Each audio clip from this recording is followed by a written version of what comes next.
জনগণের রোষানলের পড়ার আগেই একটি সুষ্ঠু নির্বাচনের ব্যবস্থা করো। আজ হোক, কাল হোক, পরশু হোক, দুদিন পরে হোক, একটা ম্যাপ আমাদেরকে জানাই দেন, তাহলে আমার দলের নীতি নির্ধারকরাই সিদ্ধান্ত নেবে আপনার এই রোড ম্যাপ ঠিক আছে কি নাই। আমরা তো বলবোই, কারণ আমরা গণতন্ত্র পার্টি, আমরা ভোটের পার্টি, আমরা ভোট করার পার্টি, আমরা ভোট করার দল, আমরা সন্ত্রাসের বিরুদ্ধে, আমরা হাসিনার বিরুদ্ধে। হাসিনার বিরুদ্ধে তো আমরা ব্যক্তিগত কারণ না, হাসিনা তো খালেদা জিয়াকে ব্যক্তিগত কারণে জেলে দিয়েছি, আমরা হাসিনাকে ব্যক্তিগত কারণে জেলে দিতে। আমরা হাসিনার অত্যাচার, অবিচার, লুটপাট সকল কিছুই বিবেচনা করে আমরা হাসিনার বিরুদ্ধে, তার দলের বিরুদ্ধে কথা বলি।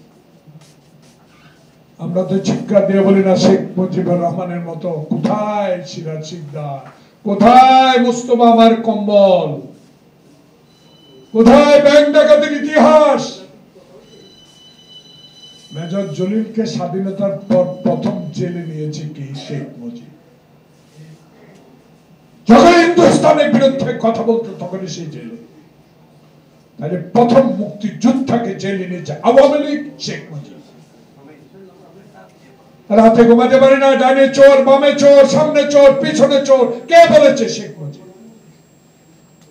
কে বলেছে? শেখ মুজিব বলেছে আমি আন্দোলন করেছি, 22 পরিবারকে দুড়াইয়া দিছি, পাকিস্তান থেকে স্বাধীন করেছি, আমি এখন ক্ষমতা, আমার দেশ, আমার বাপের দেশ।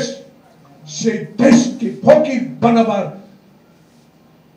অবস্থা আপনি তুলে দিয়ে গেছেন আপনার মেয়ের হাতে। সেই মেয়ের দলটাকে, দেশটাকে ধ্বংস করে দিয়েছে। তাই আজকে ধ্বংসের হাত থেকে রক্ষা করার জন্য আল্লাহ পাক এমন একটি ব্যক্তিকে আমাদের এই সরকার, অন্তর্বর্তীকালীন সরকারে বসিয়ে দিয়েছে।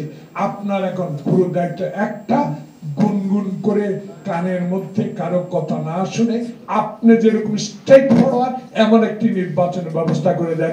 সেই নির্বাচনে বাংলাদেশে যেই সকলের রাজনৈতিক দল ঐক্যবদ্ধভাবে হাসিনার বিরুদ্ধে সংগ্রাম করে গণতন্ত্র এনেছে, সেই দলগুলো আবার ঐক্যবদ্ধভাবে নির্বাচন করে সরকার গঠন করবে ইনশাআল্লাহ।